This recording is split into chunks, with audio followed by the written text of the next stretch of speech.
I'm Father Timothy Matkin with the Rector's Ramblings for May 13th, 2018.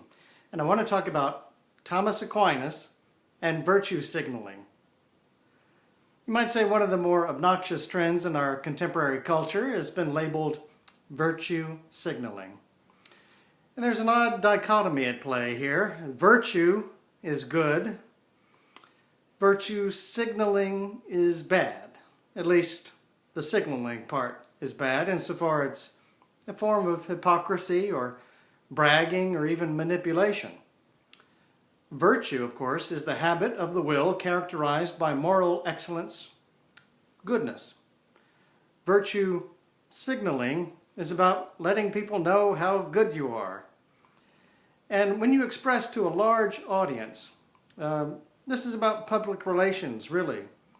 When you express that you are on the right side of a particular issue, particularly to solicit their approval or their support, that's what we mean by virtue signaling.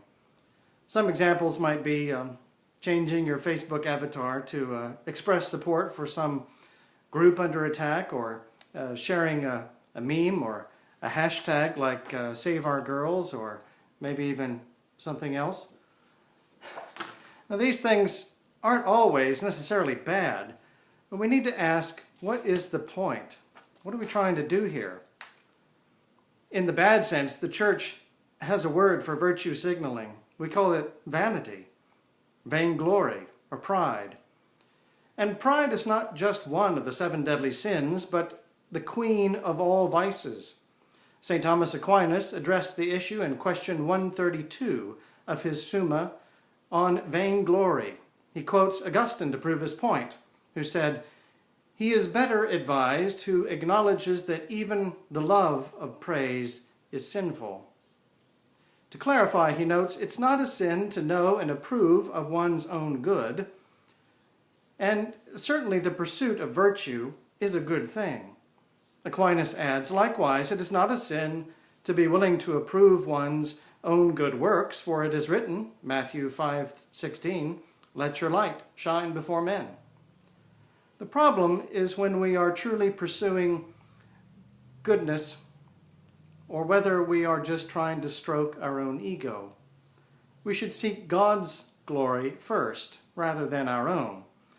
Goodness should be its own reward. God often encourages goodness, of course, by giving us even further rewards. It's true that some are heartened to do the works of virtue through desire for human glory, as also through the desire of other earthly goods, Aquinas wrote. Yet, he is not truly virtuous who does virtuous deeds for the sake of human glory. Be out there and do good. I'm Father Timothy Matkin. If you're in Dallas, I hope you'll come join us at St. Francis Anglican Church. You can look us up at stfrancisdallas.org. Please like and share, and we will see you there. God bless.